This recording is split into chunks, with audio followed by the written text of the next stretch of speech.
Tulikuwa 10 ndani ya basi ndogo ya kijani kibovu, tukishuka barabara ya vumbi kuelekea kijiji kilichofichika kwenye misitu ya nyasa. Mitende na milima mirefu ilipita kama walinzi wa kimya, kila upepo ukiwa baridi kuliko kawaida ya mchana. Sisi ni wanafunzi wa chuo cha mazingira. Tulienda kufanya mtihani wa majaribio kijijini, kupima chembechembe za maji, kuchunguza mimea ya nadra na kuandika kumbukumbu za tamaduni. Tulipoanza safari, mambo yalionekana ya kawaida. Kila mtu alichoka, lakini alionekana na furaha ya kuwa field work ya mwisho. Tulicheka, tukaimba kidogo. Lakini kadri basi lilivyozidi kuingia ndani ya msitu, mawimbi ya simu yalikatika. Redio ya basi ikatoa sauti ya kero, kisha ikanyamaza.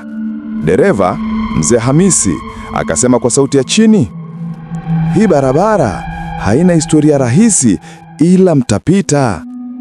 Kisha mambo yakaanza kubadilika.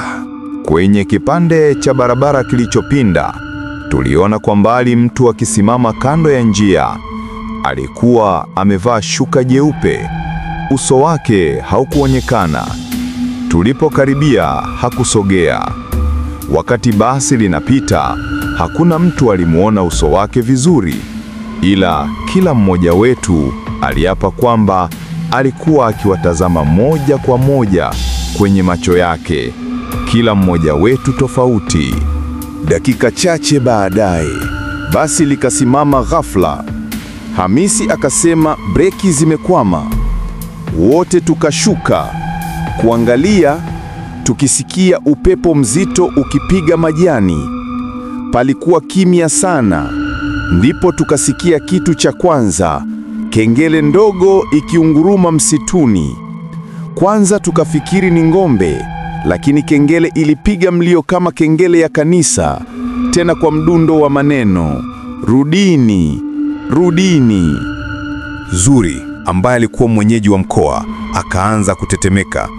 "Hii njia ya msitu haina jina, ila wazee wanaiita njia ya kivuli. Ukivuka bila ruhusa, unalipa kwa njia isiyo ya kawaida," alisema kwa sauti ndogo. Lakini tulikuwa tunataka kumaliza safari, tukaamua kuendelea kwa miguu wakati basi linatengenezwa. Njia tulioingia haikuwa rahisi. Udongo ulikuwa mwekundu na mvua ya jana ilikuwa imeacha mashimo kama nyayo. Tulipokuwa tukitembea, kila mmoja alianza kuona vitu tofauti. Neema aliona watoto wakicheza mbele yetu, lakini tulipofika pale hapakuwa na mtu.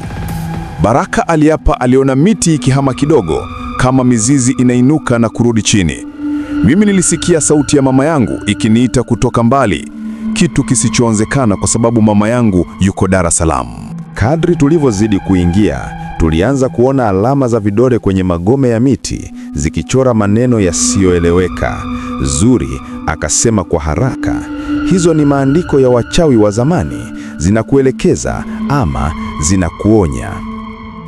Tukafika kwenye kijito kidogo. Maji yake yalikuwa meusi, yakiakisi sura zetu kama kioo kilichopinda. Tulipoinama kunywa maji, kila mmoja wetu aliona uso wake umebadilika kidogo, macho mekundu, midomo isiyo yake. Neema akapiga kelele, akatupa chupa yake. Usiku ukaingia ghafla, jua likafutika kana kwamba limezima. Tulikuwa bado barabarani, hatujaona nyumba ya kijiji. Mbali kidogo, tuliona taa ndogo zikicheza hewani, kama taa za sherehe. Tukafikiria ni kijiji, lakini tulipokaribia, taa zikapotea, zikatuacha gizani. Kisha tukasikia nyimbo, sauti za wanawake zikihimiza kwa maneno yasiyoeleweka, kama wimbo wa kidini usiokuwa wa kidini. Wimbo ukawa mzito, ukaja juu yetu kama ukungu. Baraka akaanza kurudia maneno yale bila kujua. Tukamkemea, lakini hakuweza kuacha. Tulimvuta kando na kumshika mkono. Ngozi yake ikawa baridi kama barafu. Tukiwa bado njiani, tuliona kivuli kikiwa kinasogea mbele yetu. Kivuli hicho kilikuwa na umbo la binadamu, lakini kilikuwa kirefu kupita kawaida na kilitembea bila kugusa ardhi. kilikuwa kinaleta harufu ya udongo wa zamani na mvua. Zuri akasema kwa sauti iliyotetemeka, tusimame. Wazee walisema usivuke kivuli cha kwanza kinapopita. Lakini baadhi ya wanafunzi walikimbia upande wa pili. Wakati walipovuka, kivuli kikapotea. Wale wawili waliovuka walipogeuka kutuangalia, macho yao yalikuwa hayana rangi, kama mifupa ya samaki. Sasa kila hatua ilikuwa maajabu. Tuliona miti ikifungua macho, mawe yakitoa mvuke, na sauti ya kengele ikipiga mbali zaidi. Tulijua hii si safari ya kawaida tena. Tulikuwa tumetembea kwenye sehemu ambapo maajabu na hofu vinaishi pamoja. Na njiani tunapoendelea, hadithi haijaisha. Kila tunapokanyaga udongo huu, kitu kipya kinajitokeza. Ukungu wenye nyuso, mto wenye mikono, watoto wa kivuli wanaotembea nyuma yetu bila kuacha alama. Hatupati pumziko. Kila usiku ni sura mpya, kila alfajiri ni fumbo jipya. Na sasa tupo katikati ya msitu huu. Hatujafika kijijini, hatujarudi mjini, na njia inaendelea mbele bila mwisho, ikijikunja kama nyoka mrefu usio na kichwa. Tulitembea kwa muda mrefu, miguu yetu ikizama kwenye udongo mwekundu wenye unyevu.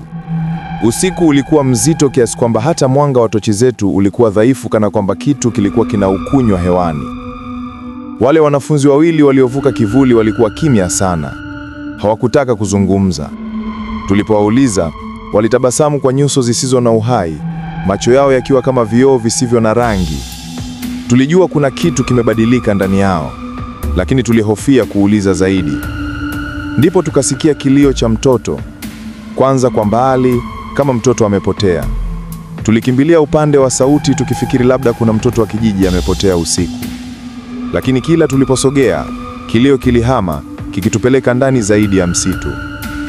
Tulifika eneo la wazi, na pale katikati palikuwa na kigari cha kuchezea cha zamani, kimeoza, kikiwa katikati ya nyasi ndefu. Kilio kilikuwa kinatoka humo humo ndani. Tulipokikaribia, kigari kilianza kuzunguka chenyewe, na kilio kikabadilika kuwa kicheko cha mtu mzima. Tochi zote zikazima ghafla. Wakati mwanga uliporudi, wawili wetu walikuwa hawapo. Tulibaki 8. Baraka alichukua kamera yake na kuangalia. Kwenye kioo cha kamera, aliwaona wale wawili wakiwa bado pamoja nasi, wamesimama nyuma yetu, wakitabasamu kwa sura ambazo hatukuona kwa macho ya kawaida. Tuligeuka kwa haraka. Hakuna mtu. Kamera ikazima, betri ikiwa imekauka papo hapo. Njia tuliyokuwa tunatembea iligawanyika mara 3. Njia ya kushoto ilikuwa na mti mkubwa wenye vazi jeupe likining'inia kwenye tawi.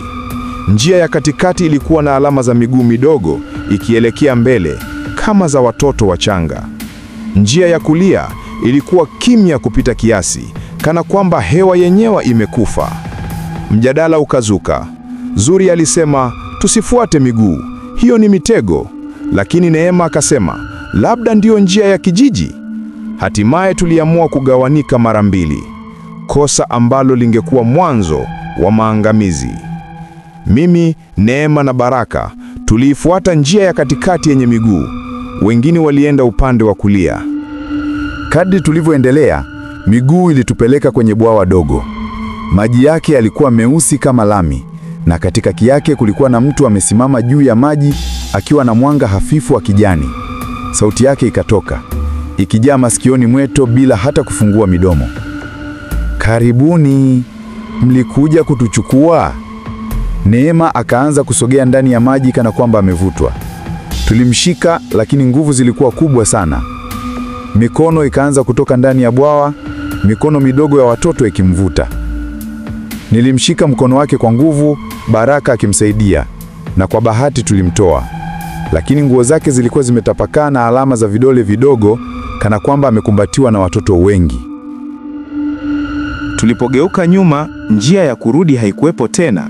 Badala yake, msitu ulikuwa umefunguka na kuonyesha barabara mpya, yenye vibanda vidogo vimeporomoka, vikionekana kama kijiji kilichoachwa zamani. Lakini vibanda hivyo havikuwa vitupu. Ndani yake kulikuwa na sauti za watu zikizungumza polepole, wakitaja majina yetu mmoja mmoja.